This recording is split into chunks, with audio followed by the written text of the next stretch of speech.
Hello and welcome back to Tomorrowland.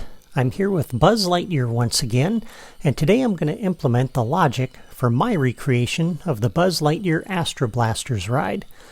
If you've ever ridden this ride or seen a video of it, then you know that the ride is also a game. The passengers in the cars try to shoot more targets than their friends, and whoever shoots the most targets wins.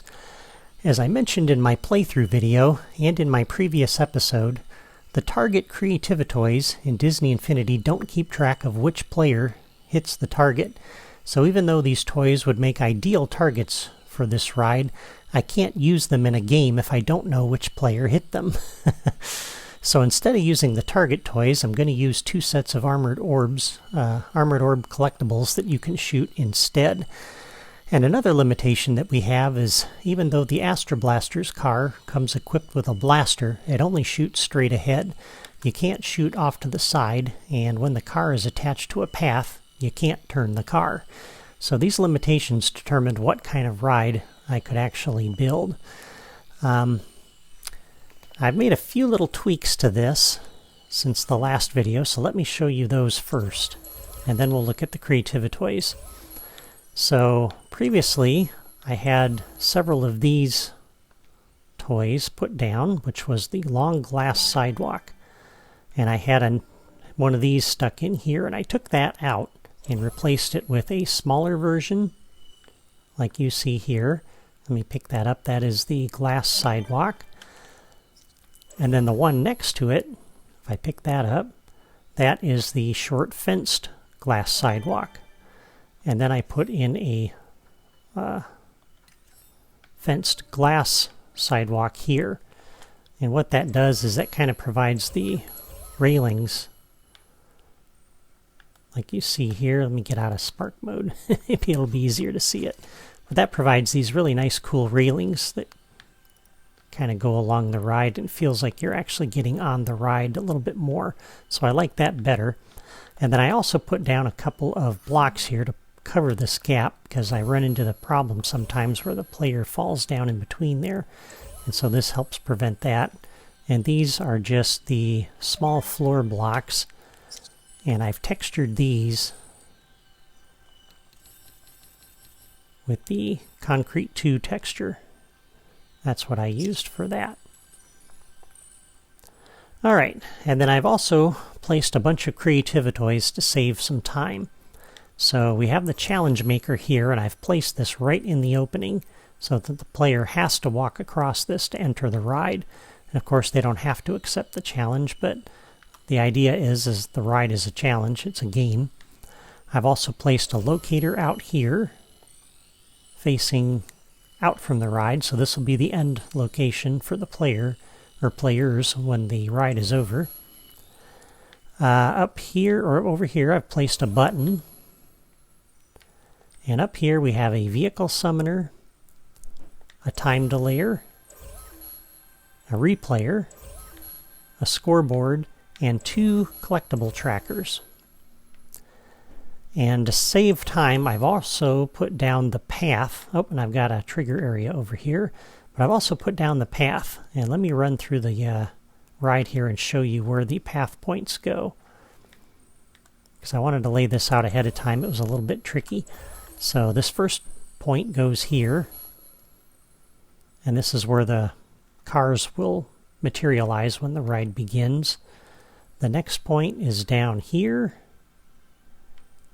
and then around the corner over here, and you can kind of look at the terrain blocks and plants around them and the texture on the block underneath to see where to place these points. The next point goes here. Next point goes over here, about halfway between those two sets of trees, located right on the seam for these guys. The next point goes here. Next point is over here. I'll give you a look at this from both directions. Next point goes here. And then it comes around this way. Comes over this way.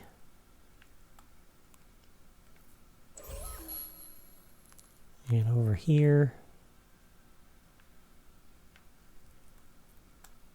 over here.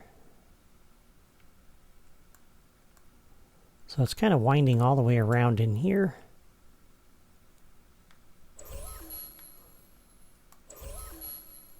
This one is just inside the bounding box for that tree. This one's located right here. And by placing these points where I did, provides a clean path for the cars to get through the ride without bumping into anything, and for the most part without the camera that's following the car bumping into anything.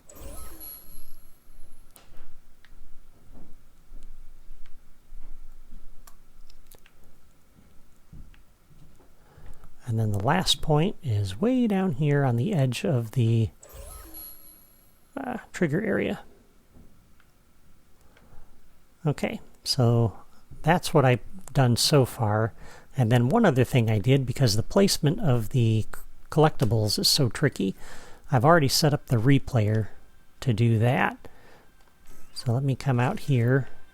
We'll step on the replayer to open the menu in the lower left. I'm going to press Y on my Wii U to play it back. And then we'll come back into Spark mode. I'll go through the ride once again and show you where these go. And there's some tricks to where you place these. If you're not sure, by the way, how to use the replayer to do this, I've already done this once before back in episode 33. You can watch Gravity Falls number 11. You can watch Phineas and Ferb number 15. I've done this a number of times, so I didn't feel the need to have you watch me put all these collectibles down again. I'll just give you the placement of these and the tips. So once you start the replayer recording, this is where you place the orbs. The gold orbs are for player 1 to shoot. The blue orbs are for player 2 to shoot. And you have to be careful not to put too many orbs down because the replayer is limited. So I think I've put down 14 gold and 14 blue is what I've put down. But you want to line these up so that when the car is traveling around the path, because remember the car only shoots straight ahead, it gives the player a chance to hit these. So they've got a chance to hit them, and I've placed a couple of these here. So as they're coming around this tight turn, they're coming around fairly quickly. And so you can see player 1's going to have some challenge hitting this first orb. We've got a blue orb right behind it and one on side of it. So that adds a little bit of challenge. So that's some of the governing of the placement of these. And then as you're coming down this stretch, this orb is lined up with that, and it's a little bit more challenging for player 2 to hit that one. But yeah, let me show you where I've got these. And again, you can look at the placement of the things around it and the texture on the floor underneath to see where these go. And I'll try to spin this around a couple different directions to give you some ideas of where these are located. Feel free to pause this at any time.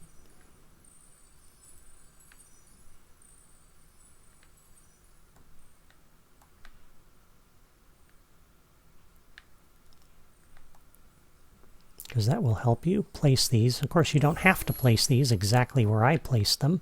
You can move them around a little bit and make it harder or easier for you to hit them. But this is where I chose to place mine.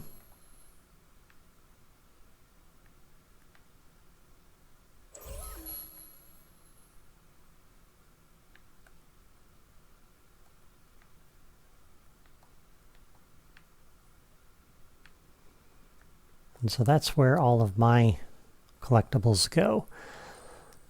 I know some people don't like using the replayer, so another option if you're on a system with more memory is that you could just put these down and leave them down and set up logic connections to reset them and hide them and everything. You have to do that for every collectible though, and that takes a lot of time.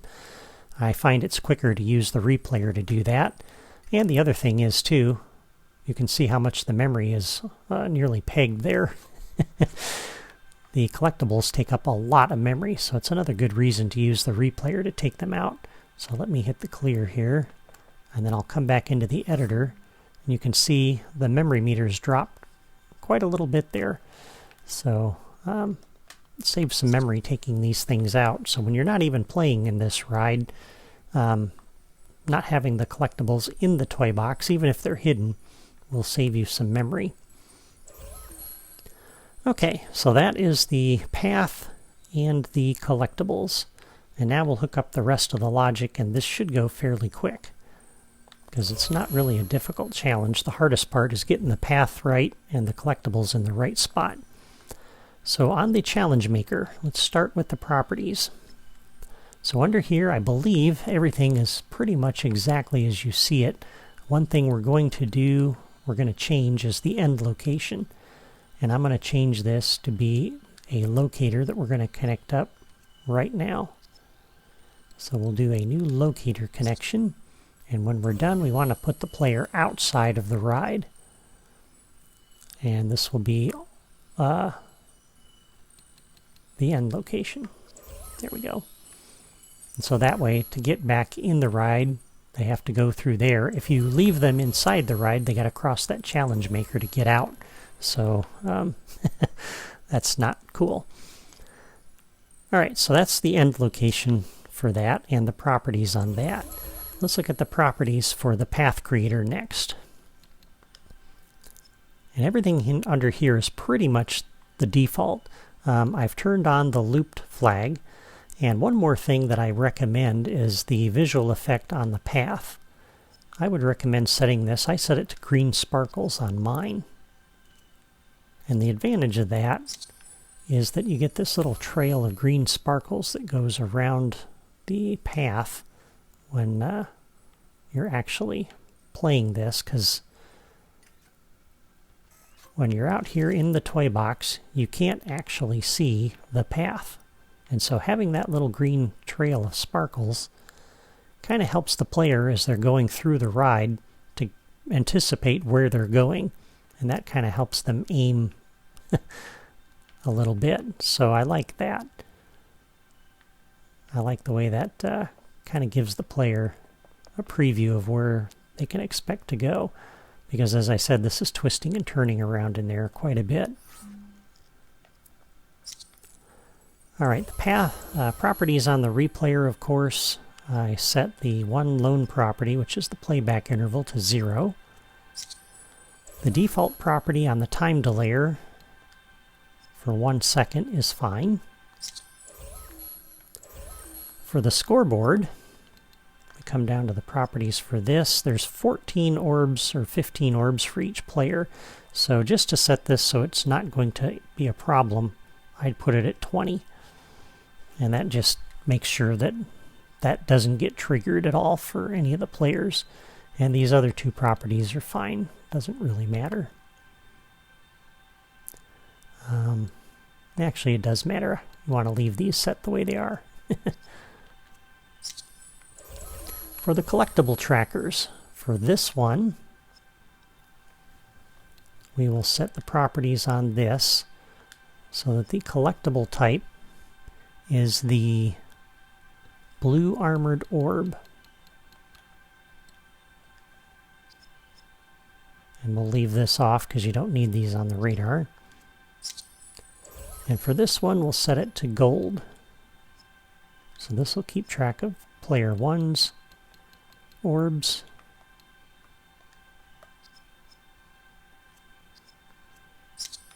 This will keep track of player 2's orbs. And just so I remember which order I did this in, let me just make a note for myself as I'm hooking this up. Okay, and so those are the properties on pretty much everything. Oh, and the vehicle summoner. We need to set the properties on this. So we're going to orient along the path.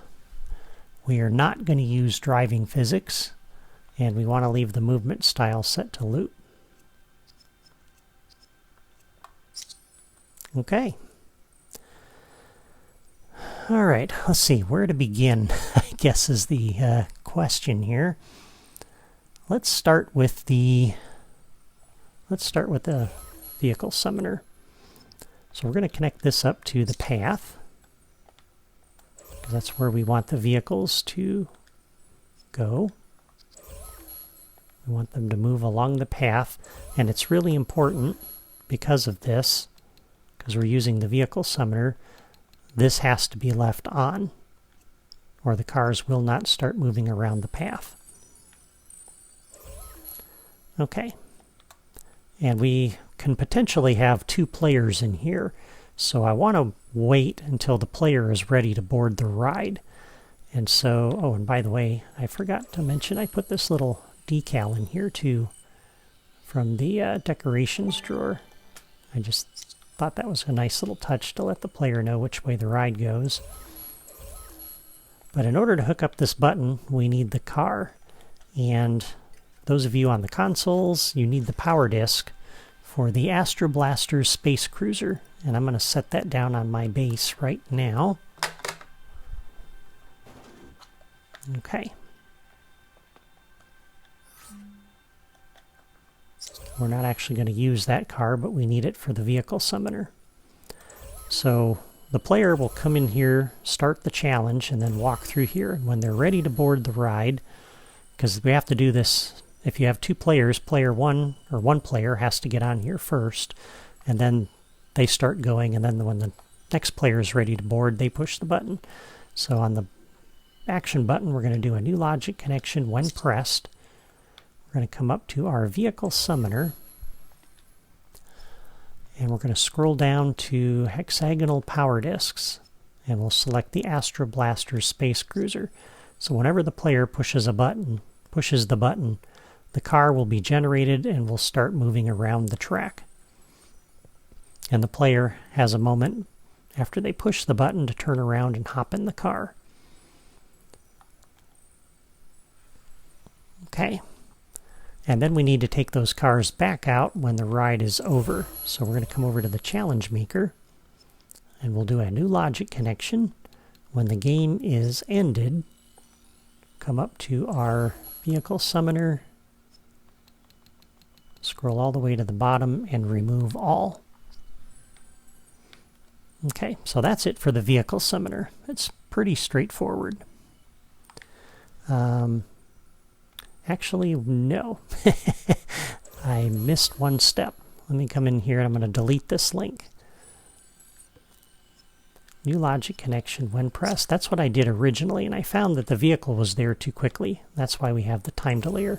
So the button comes to the time delayer to start the delay, and the time delayer then, a new logic connection on delay completed, that comes over to the vehicle summoner and goes down to hexagonal power discs and generates the Astro Blaster's car.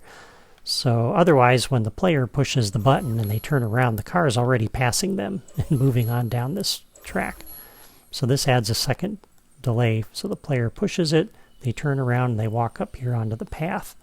And then at that point, they can hop in the car as it goes by. So that 1 second delay makes all the difference. Okay, so that is the vehicle. Now for the scoreboard. Let's do that next. We'll set that up. So on the challenge maker, we're going to do a new logic connection on invites accepted. We're going to come up to the scoreboard, and we are going to reset it.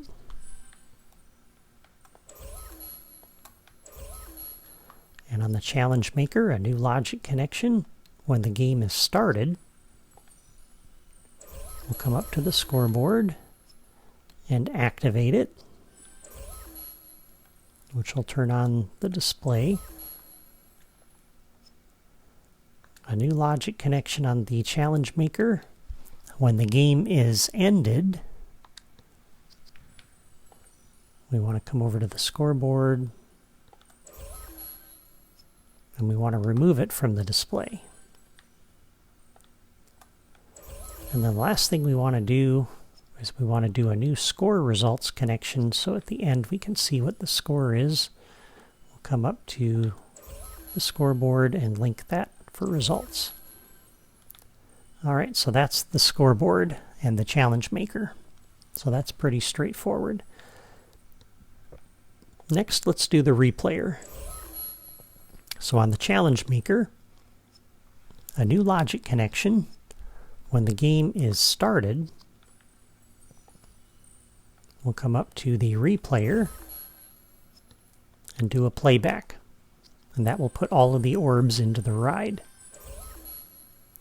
And when the game's over, we have to take those back out and reset it. So, new logic connection on the challenge maker. When the game is ended, come over to our replayer and clear it. Okay, so that puts the orbs out in the field. And now we have to keep track of when the players hit them. And we do that with these collectible trackers. So this one is for the gold. We can double check that under the properties. Yep. So this is player 1's. So we're going to do a, let's see. Let's set them up from the challenge maker first. So on the challenge maker, we'll do a new logic connection. When the game is ended, we want to reset them. They don't need to be reset at the start, but they do need to be reset. Oops, at the end. New logic connection when the game is ended.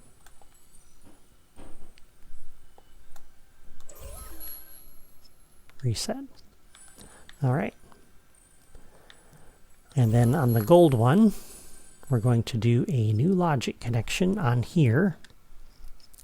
When the collectible is collected by any, because I don't know when the when the which player hits a collectible either, but we can keep track of the individual collectibles. So whoever hits a gold collectible, if it's player 1, player 1's score goes up. If player 2 hits the gold collectible, that's also going to benefit player 1. So player 2 has to be careful not to hit the gold collectibles.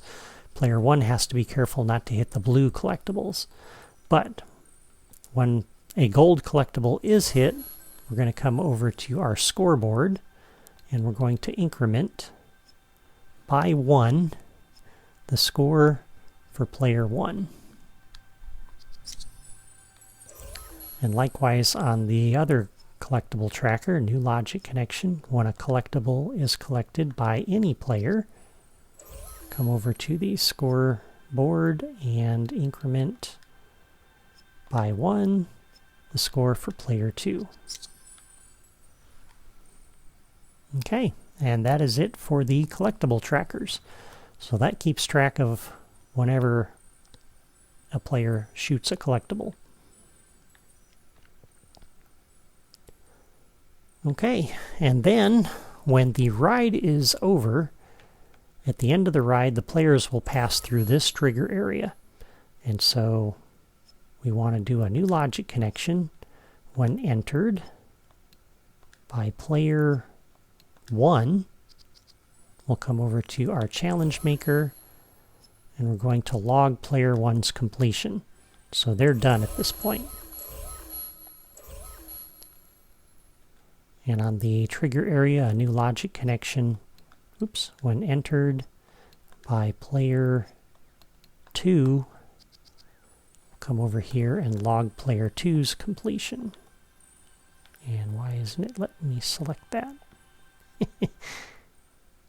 Let's cancel out of that. That should have worked. Did I select the wrong?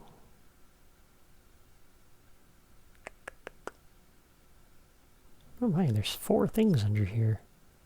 Oh, it did that automatically. Huh, interesting. I have never seen it do that. Well, that was kind of nice. How unexpected. That was helpful.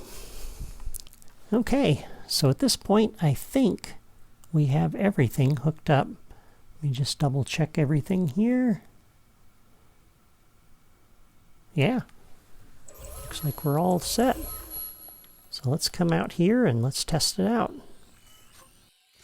Okay, I'm back. I had to turn off the music when I did my first little playthrough on this. It turned on the music for the car when you jumped in, and I don't want YouTube censoring my video, so I had to turn off the music for this. But let's go ahead and step on and start the challenge.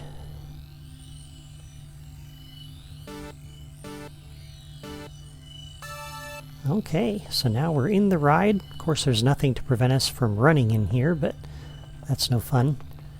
So we'll hit the button, turn around, and there's the car. So you can see the time may not, even 1 second may not be enough. Might want to be 2 seconds, but... Alright, so player 1 just has to hit the gold. Oops, and I hit a blue, but it doesn't really matter if you hit the blue because there's no player 2 here. So I could, in theory, just shoot at whatever I want. But you can see how some of these shots could be kind of tricky. You don't have too long to hit. This one's going to be pretty quick for player 2. If you're trying to hit that, you got to be careful not to hit the blue. And this one over here is a little tricky.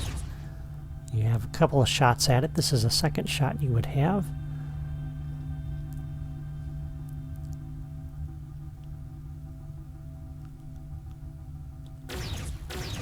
There we go.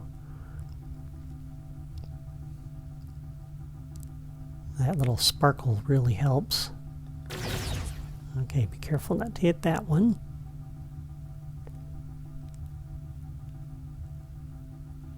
This one's a little tricky.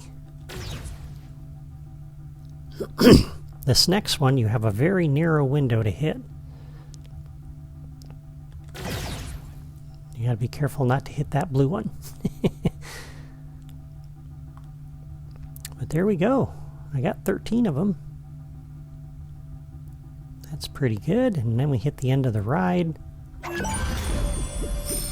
I'm very pleased with that result. Me too. There we go. And then we exit, and now we're out here. So that's the ride. And at this point, we can go ahead and move all of these creativitoys below the terrain. Let me go ahead and do that because I'll show you how to put the roof on. So all of these can come down here now. And get them out of the way.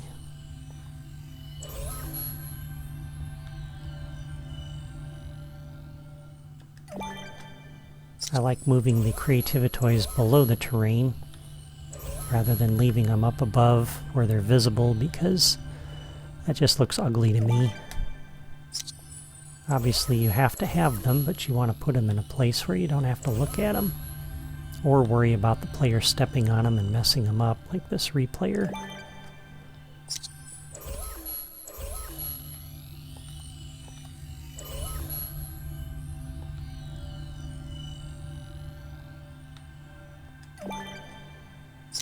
And obviously some toys you need to leave above the terrain, like the button and the challenge maker, that trigger area. This one, you'll notice the player stood on this at the end when the car was removed, and so we need to leave this out. I could put it down below, but it'd look funny having that below the terrain and the player standing on it at the end of the ride, so I don't really want to do that.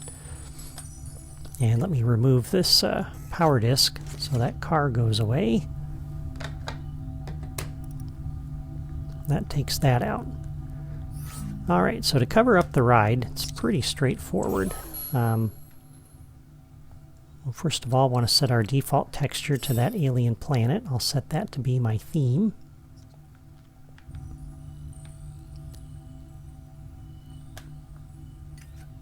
And then let's go back to the terrain drawer. Go to the right. And for the front part of this, we're going to use this texture here. We want to put it in like that.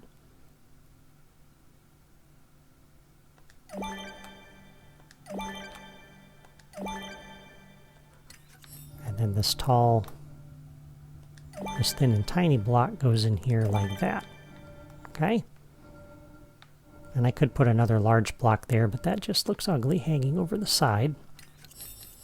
And then we're going to use this large flat block, and this one's going to sit right in here, just like that.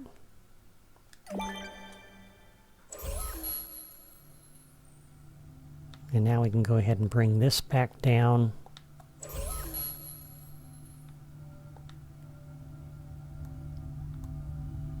We can spin it around and put it like that, so at least the player has a little bit of a black backdrop behind them. And at this point we can go ahead and style these trees. So we'll set that to be the briar ridged tree, as well as that one.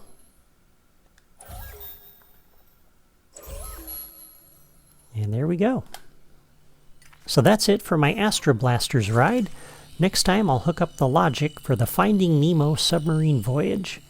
In the meantime, thanks for watching my video today.